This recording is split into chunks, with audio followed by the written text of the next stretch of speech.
Welcome to Ruma village story. দেখো আজকে তোমাদের সঙ্গে আমি ভিডিওটি শেয়ার করছি, দেখতে থাকো। দেখো আমি এখানে বড় করে রুটির মতন বেলে নিচ্ছি, তারপর এটাকে দেখো আমি ভাজবো। দেখো বন্ধুরা, আমার চাটুটা গরম হয়ে গেছে, ওর মধ্যে আমি দিয়ে দিচ্ছি এই রুটি বেলাটাকে।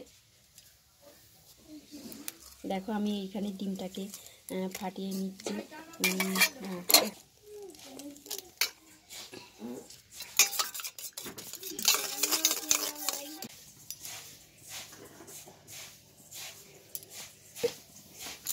দেখো এর মধ্যে আমি দিয়ে দিলাম একটু সরষের তেল।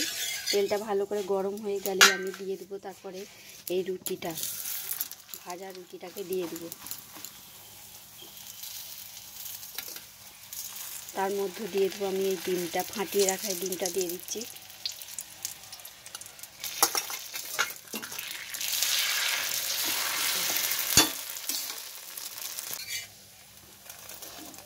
তারপর দেখো এইটাকে আমি আস্তে আস্তে ভালো করে মুড়ে দেবো।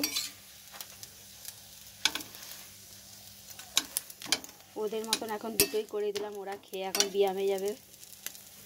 পরে ভিডিওতে চলো। দেখো এই জিনিসটা আমার হয়ে গেছে, কেমন লাগছে দেখো। তারপর এই পাশে দেখো ওদের জন্য ওইগুলো করে দিয়েছি। তারপর আমার আর তোমার দাদা ভাইয়ের দেখো এইদিকে চা বসিয়ে দিয়েছি।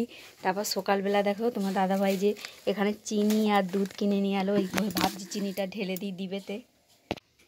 দেখো তারপর আমি এখানে চা নিয়ে বসে গেছি, চাটা খেয়ে নিই, তারপর ভাবছি অন্য কাজে যাব। চলো এবার তোমরা পরে ভিডিওতে চলো। দেখো আমি চলে যাচ্ছি সকালে বাগানে একটু কিছু শাক আর ফুলকপি তুলবো। তোমরা ভিডিওটা দেখতে থাকো, চলো এবার পরের ভিডিওতে চলো। দেখো এখানে আমি টমেটো আর বেগুন তুলে নিয়েছি, তারপর দেখো ফুলকপিগুলো সব তুলবো। দেখো সব ফুলকপি হয়েছে, সব ফুলকপি।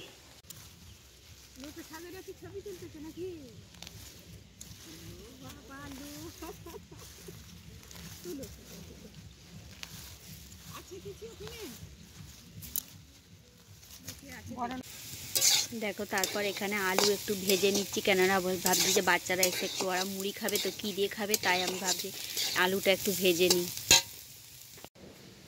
দেখো এসে গেছি আবার পরে ভিডিওতে। দেখো এখানে কালকে যে মাছ ধরা হয়েছিল, সেই মাছগুলো, বড় মাছগুলোকে আজকে একটা ঝাল করবো, আর ছোটো পুঁটি মাছগুলোকে আজকে একটু টক করব। দেখো ভিডিওটা দেখতে থাকো।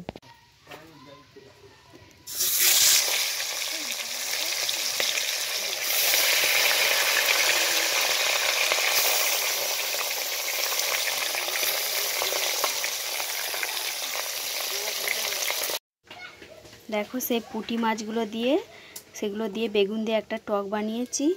আর এখানে দেখো সেই মাছগুলো দিয়ে একটা তেল ঝালের মতন করেছি। চলো পরে।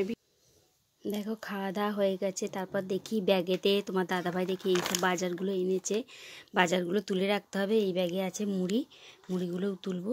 বন্ধুরা ভিডিওটা কেমন লাগছে, ভালো লাগলে একটা লাইক করে, একটা সাবস্ক্রাইব করে আমাদের পাশে থেকো।